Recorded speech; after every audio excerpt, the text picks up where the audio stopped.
Hello बच्चों, आइए इस प्रश्न को देखते हैं। निम्नलिखित का मिलान कीजिए और सही विकल्प चुनिए।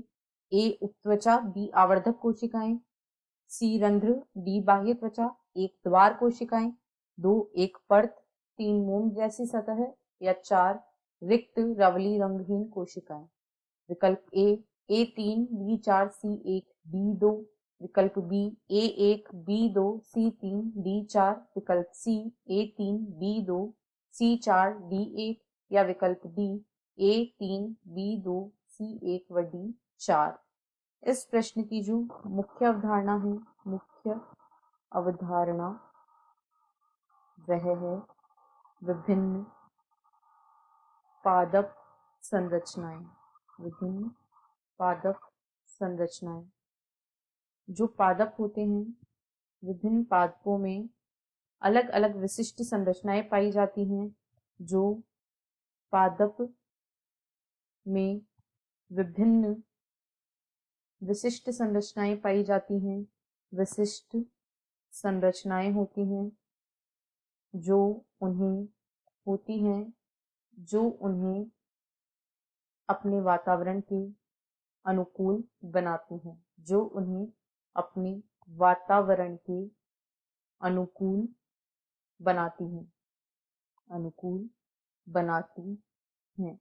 अब प्रश्न में हमें कुछ पादप संरचनाएं दी गई हैं और उनकी संरचनाओं, उनके सही मेल से हमें उनका मिलान करना है।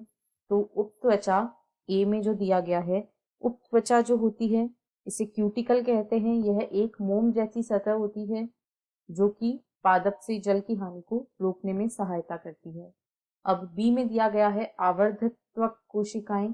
ये बिना किसी रंग की कोशिकाएं होती हैं, यानी रंगहीन कोशिकाएं होती हैं, और रिक्त कोशिकाएं होती हैं, यानी चार इसका सही मिलान है। रंध्र जो होते हैं ये पादप पर पाए जाने वाले छोटे छोटे छिद्र होते हैं जो जल बाष्पोत्सर्जन द्वारा जल का उत्सर्जन करते हैं तथा गैसीय विनिमय के लिए आवश्यक होते हैं।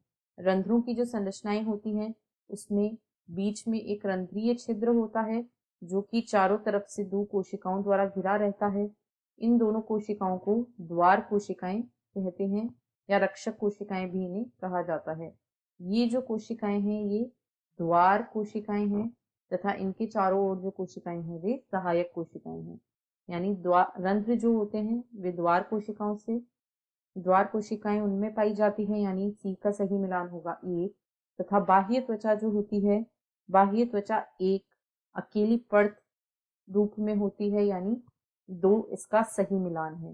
यानी कि जो सही मेल होगा वह होगा ए तीन, बी चार, सी एक तथा डी दो। और ऐसा विकल्प ए में दिया गया है, इसलिए विकल्प ए इस प्रश्न का सही उत्तर है। आशा है आपको प्रश्न समझ आया होगा। धन्यवाद।